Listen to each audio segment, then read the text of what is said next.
Ryan James Wedding was once a rising star on the world stage, a Canadian snowboarder at the 2002 Winter Olympics in Salt Lake City.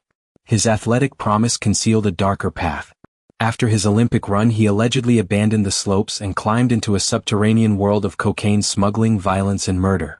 U.S. prosecutors say he led a sprawling transnational drug trafficking enterprise that shipped tons of cocaine from Colombia through Mexico into the U.S. and Canada, and ordered execution-style killings to protect his empire. He's now one of the Federal Bureau of Investigation's most wanted fugitives, with a reward of up to US $15 million for information leading to his arrest. The early morning sun flickered off the snow-packed peaks of Thunder Bay. The slopes were quiet, still, almost sacred. And slicing through that silence was the sharp, rhythmic whisper of a snowboard cutting across ice. A young boy, focused, fearless, hungry, leaned into the mountain like it was the only place he ever belonged. That boy was Ryan Wedding. Long before his name would appear on federal indictments, before the reward posters, before investigators would call him one of the most wanted fugitives on the continent, he was simply a gifted kid from Ontario chasing speed. Born in 1981 and raised among winter winds and frozen mornings, Ryan grew up inside a world where talent matters, but obsession wins. By his teen years, coaches saw the spark. He trained harder, rode faster, pushed himself beyond the limits of the young men around him. The mountain became the place where he felt most alive, where control and danger existed in perfect balance. Every perfect landing, every clean carve fed something inside him, a taste for risk, a taste for adrenaline, a taste for the high of being untouchable. And it paid off. In 2002, Ryan Wedding stood on the world's biggest stage, the Salt Lake City Winter Olympics. The young Canadian snowboarder entered the men's parallel giant slalom with pride swelling in his chest. Cameras watched. Families cheered. And for a moment he looked like a man destined for a golden future. He didn't win a medal, but he didn't need one. The world saw promise. Canada saw a rising star. Friends saw someone who had everything ahead of him. But in the shadows behind those bright slopes, something quieter was taking root. It began small, as these stories always do. Whispers from teammates, uneasy glances, the kind of rumors that die in locker rooms unless they're true. They said Ryan liked the thrill too much. They said the slopes weren't enough. That the rush of competition only amplified whatever darkness already lived inside him. After the Olympics, when the roar of the crowd faded and the world moved on to the next rising star, Ryan began to drift. The discipline he learned in sport, precision, risk calculation, unwavering focus, didn't disappear. It simply found a new direction. He stepped off the mountain and into the underground. At first it was subtle. A warehouse here. A partnership there. People remembered the day a massive grow operation was discovered in British Columbia. Thousands of marijuana plants hidden inside a commercial building. Ryan's name floated around investigators' notes, never confirmed, never charged, but never forgotten either. His clean-cut image remained public. But authorities were beginning to see something else. A man with charm, with connections, with ambition, and with a growing appetite for power. From the outside, he still looked like the Olympian who spent his days carving through fresh powder. But internally something had shifted. The slopes no longer gave him what he wanted. Real adrenaline, the kind that changes lives and ends them, was waiting elsewhere. He had tasted the peak of global achievement. And perhaps, for Ryan Wedding, everything afterward felt too small. As the years passed, he drifted farther from the world of sport and deeper into the world of crime. Not petty crime. Not reckless mistakes. But calculated risks. Strategic partnerships. Quiet expansions. He was no longer chasing medals, he was building something far darker. The boy on the mountain was gone. The man who replaced him was only just beginning. Thank you for staying with this story. If you're here, it truly means the world. Please remember to like, subscribe, and share. Your support helps this new channel grow, and your presence here is deeply appreciated. The descent from glory rarely begins with a plunge. It starts with a tremor, a vibration in the background of a life that seems perfectly intact. For Ryan Wedding, that tremor began the moment he realized the world would not wait for him. That medals would not magically appear. That fame does not guarantee purpose. After the 2002 Olympics, he found himself drifting. His name no longer echoed through arenas. Sponsors moved on. Younger athletes rose. The snow that once felt like home now felt cold, indifferent, unwelcoming. It was as if the mountain had nothing left to offer him. And into that emptiness slipped something new. It began with people. Not the teammates and coaches he once surrounded himself with, but new faces, smooth talkers, risk takers, men who thrived in places where rules were merely suggestions. They recognized something in Ryan almost immediately: his hunger, his tolerance for danger, his desire to feel alive again. And they offered him a way to get it.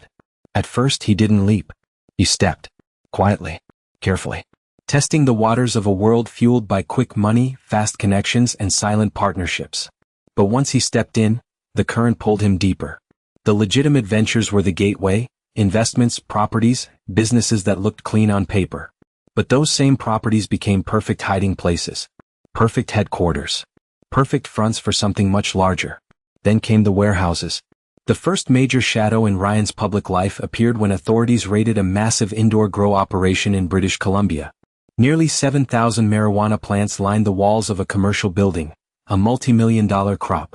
His name, while not printed on any charge sheet, circulated through every discussion behind closed doors. Investigators whispered it. Officers noted it privately. They didn't have evidence, but they had a feeling. And those instincts were right. Because Ryan was no longer just dabbling. He was learning, observing the mechanics of the trade, the culture of loyalty, betrayal, silence. He watched how money moved, how people disappeared, how entire empires were built out of secrecy and fear. He learned who to trust, who to fear, who could be bought, and who needed to be removed. But as his criminal education deepened, something else in Ryan was changing. The discipline of an athlete morphed into the precision of an operator. The adrenaline of competition transformed into the rush of evading surveillance, bypassing borders, outsmarting law enforcement. He was discovering a darker kind of high, and it was intoxicating. By 2015, the shift was no longer subtle. Ryan and a circle of associates began moving beyond marijuana. They were networking with people linked to far more violent organizations. The kind of syndicates that didn't negotiate with lawyers, they negotiated with bullets. Authorities would later describe the group as a growing, shifting organism, expanding across provinces, seeping across borders, weaving itself into international drug corridors. What had once been whispers about a former Olympian flirting with risk were now warnings in law enforcement briefings. The snowboarder was becoming something else. A strategist, a liaison, a man building connections to Mexico and Colombia, places where cocaine moved like currency. People who once knew Ryan casually didn't recognize him anymore. His world became more secretive. His demeanor hardened. He built layers of intermediaries between himself and the operations beneath him. He was no longer on the slopes. He was orchestrating pipelines. But with expansion came danger, and in Ryan's circle, danger did not come quietly. By 2018, bodies began to fall. Associates vanished. Rivals were found dead. Informants were silenced before their words reached courtroom walls. Rumors emerged about conversations taking place in dark parking lots, deals made in dimly lit rooms, meetings where contracts weren't written. They were spoken, nodded to, agreed upon with eyes, and carried out later in blood. Investigators noticed a pattern. Wherever Ryan's network expanded, violence followed. And this was the moment when law enforcement stopped whispering his name and began saying it out loud. But Ryan didn't slow down. He escalated. As profits surged and alliances deepened, he began traveling more frequently, not publicly, not openly, but quietly, slipping in and out of North America, threading himself into international supply chains that fueled an empire of white powder and blood. Authorities would describe him as untouchable, a ghost who existed in 5 countries at once and none at all. He left no digital trail, no public footprint. Every move was calculated, every associate vetted, every threat neutralized. The athlete had disappeared. The fugitive was emerging. And for the first time in his life, Ryan Wedding had real power, not the fleeting power of applause, but the dangerous kind that comes from fear, loyalty, and greed. The first shadows had become a storm. And what followed would turn him from a fallen Olympian into one of the most hunted men in the Western Hemisphere. Thank you for staying with this story. Your support truly keeps this channel alive. If you're moved by this work, please like, subscribe, and share. Together we can grow this community and continue uncovering the cases the world needs to hear. Night has a way of revealing what daylight hides. And for Ryan Wedding, the deeper he slipped into the shadows, the more visible his true world became. This was no longer the story of a former Olympian who lost his way.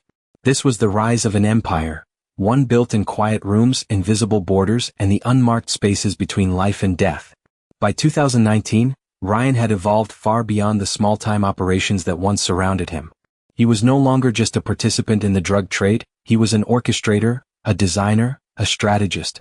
His moves were deliberate, calculated, always several steps ahead of anyone watching. The pipeline began with whispers and handshakes, but soon it stretched across continents.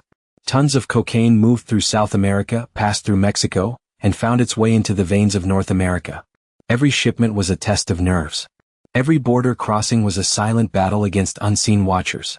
And every successful run made the network grow bigger, braver, more ruthless. Ryan was the man who made the calls. The man who knew the routes. The man who knew which corrupt officials could be bought, which pilots could be trusted, and which associates were loyal, or needed to be reminded of the cost of betrayal. He built an empire, but it wasn't built with bricks. It was built with fear. His closest partners described him as calm, almost unnervingly so. He rarely raised his voice. He didn't need to. His silence said enough. People understood that working for him meant success, or disappearance. It was that simple. But empires, no matter how quiet, make noise eventually. That noise began as a pattern in law enforcement databases. Shipments traced back to similar routes, similar contacts, similar faces. Investigators noticed the same unknown figure appearing on flight manifests under different aliases. They saw his shadow in encrypted messages, in suspicious bank transfers, in the sudden deaths of mid-level traffickers whose operations mysteriously collapsed after encounters with Ryan's network. The name kept coming up. Too many times. In too many places. Ryan Wedding. When authorities finally mapped the activity, they realized what they were facing. This wasn't a cartel soldier or a local boss. This was a transnational facilitator, a man who moved quietly but controlled millions of dollars of narcotics, bribes, and blood. American agencies took notice. Canadian authorities tightened their surveillance. And international partners began assembling the pieces of a puzzle everyone had ignored for too long. Then came the turning point. Ryan's network wasn't just moving drugs. It was enforcing loyalty, violently. Stories began surfacing of execution-style killings linked to his associates. Victims left in remote locations, shot at close range. Bodies that vanished days before key operations. Individuals who tried to defect only to meet ends so brutal investigators immediately suspected organized retaliation. The empire had teeth, and it used them. One killing in particular sent shockwaves through investigative teams. A competitor, a man with his own network, his own alliances, was found dead under circumstances authorities described as methodical. Not a burst of rage. Not a chaotic hit. But a controlled, professional elimination. It was the kind of killing that sends a message. A message no one dared to misunderstand. This killing, investigators later believed, was connected directly to Ryan's inner circle, possibly even ordered by him. It wasn't about anger. It was about business. When someone became a threat, they were removed. Cleanly. Quietly. Permanently. As detectives dug deeper, they found more. More bodies. More connections. More whispers. Enough to confirm the worst. Ryan was not just a trafficker. He was allegedly a commander in a world where murder was a tool, not a consequence. And yet, while law enforcement intensified their pursuit, Ryan's empire continued to expand. He became harder to find, harder to track, harder to corner. His movements were unpredictable, his communication encrypted, his circle increasingly small and intensely loyal. He knew what was coming. And he was preparing for it. Because the walls were tightening. The agencies were closing in. The quiet empire was becoming a target. But Ryan wasn't running yet, not fully. He still believed he could outsmart them. Still believed he was too careful to fall. Still believed the mountain he built in the dark was unshakable. He was wrong. And soon the world would know just how wrong. Your presence, your support, your voice, it keeps this channel alive. Please remember to like, subscribe, and share. Together we're building something powerful, and I'm grateful you're a part of it. The night doesn't hide everyone, but it hides some things perfectly. For Ryan Wedding, the darkness became both shield and stage. He had mastered the art of being unseen. He moved through borders, cities, and continents with a ghost's confidence. Surveillance cameras caught nothing. Informants whispered rumors but provided no proof. Every trace led nowhere. And yet the world was closing in. Federal agencies in the United States, Canada, and beyond had finally pieced together enough fragments to see the outlines of a man who operated like a shadow.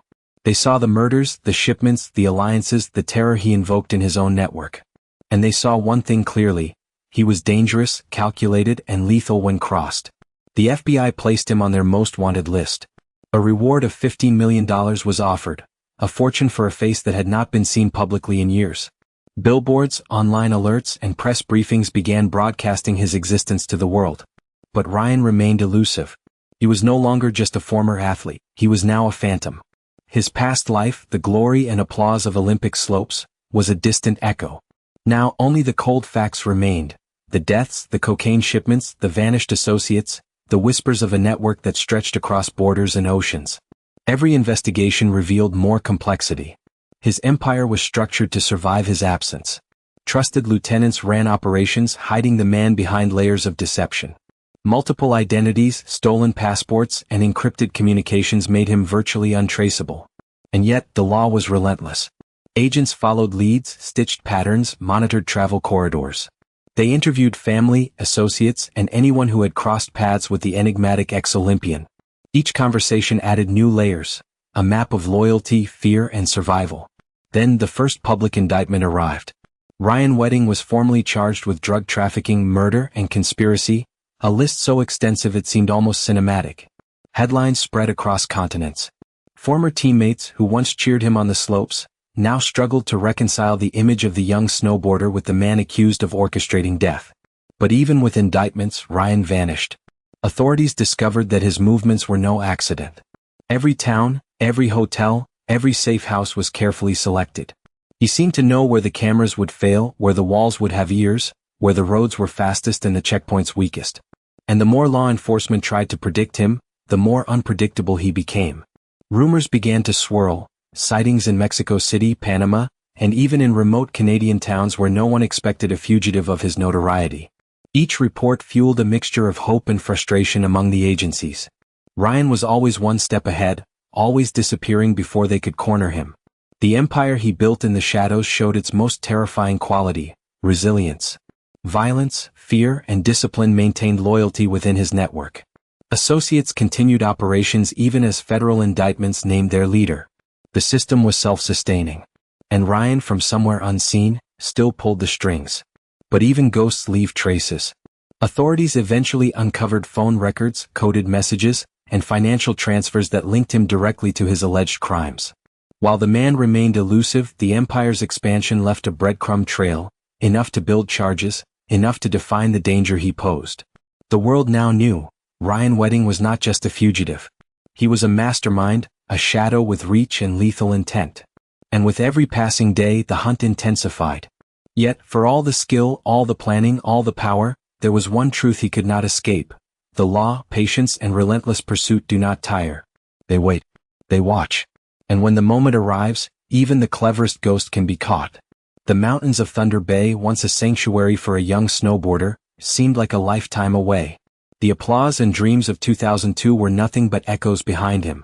Ahead lay only the manhunt, the indictments, the shadows of lives taken and alliances tested. And the world waited. Thank you for following this story this far. Your dedication, your care, your attention, it means everything. Please like, subscribe, and share so we can continue to explore these cases together. Your support is the light that keeps this channel alive, and I am grateful for every one of you. Some stories never truly end. Even when the chase is over, even when the indictments are read aloud, the echoes remain. For Ryan Wedding, the indictments and charges marked only a chapter. The human cost of his empire continued to unfold, and the faces of those lost remained vivid in memory. The investigations finally revealed the scale of his operations. Tons of cocaine had moved across continents. Lives were destroyed, families torn apart, communities left with questions that no one could fully answer. Investigators described the execution-style killings linked to his network, the chilling efficiency with which some associates vanished, and the silent terror that spread through those who knew too much or stood in the way. For the victims, there was no storybook ending. Their names became case numbers, their faces hidden behind files and photos. Families were left grappling with grief, disbelief, and the unbearable weight of absence. Parents, siblings, children, and partners struggled to reconcile the lives their loved ones led with the circumstances of their deaths. Each loss was more than a statistic. Each one was a person with dreams, routines, laughter, and moments now forever frozen in tragedy. The mothers who still sat empty places at the dinner table. The fathers who replayed the last words they heard, wishing for a second chance. The siblings who grew up too quickly, forced to navigate a world that had lost something irreplaceable. And yet there was courage. There were families who spoke out, who demanded justice, who refused to let their loved ones' lives be erased by the darkness that claimed them. They became voices for the silenced, standing firm against fear, and refusing to be invisible themselves. The law moved methodically. Indictments, warrants, international alerts. And though Ryan remained elusive, the exposure of his empire brought a form of acknowledgement to the victims, a confirmation that their lives mattered, that someone was listening, that the darkness would not go unchecked. For the world, the story became a cautionary tale. How a young Olympian, once celebrated, could transform into a figure of terror. But more importantly, it became a story of human loss, of the quiet suffering behind every headline, of the families whose lives would never return to normal. As authorities continue to search, the question lingers: how does someone trained for precision, discipline, and glory choose a path that destroys so many? How do ambition and temptation bend a life so completely? And perhaps most haunting, how many lives are changed before the world finally notices? In the end, the story of Ryan Wedding is not just the story of one man's choices. It is a story of the fragile threads that bind us all, of the victims whose names we must remember, of the families who endure, and of the haunting reality that evil often hides behind familiar faces. And while the man remains a fugitive, the victims are no longer invisible. Their lives, their memories, their laughter, and their dreams demand that we remember, reflect, and honor them. That we hold accountable those who would let ambition turn to cruelty. That we never forget the human faces behind the headlines.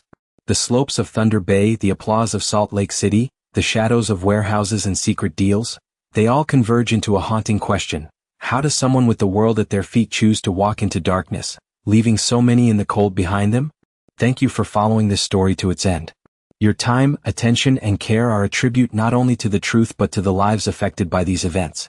Please like, subscribe, and share so we can continue honoring the voices that need to be heard. Remember the victims, reflect on their stories, and keep asking the questions that matter.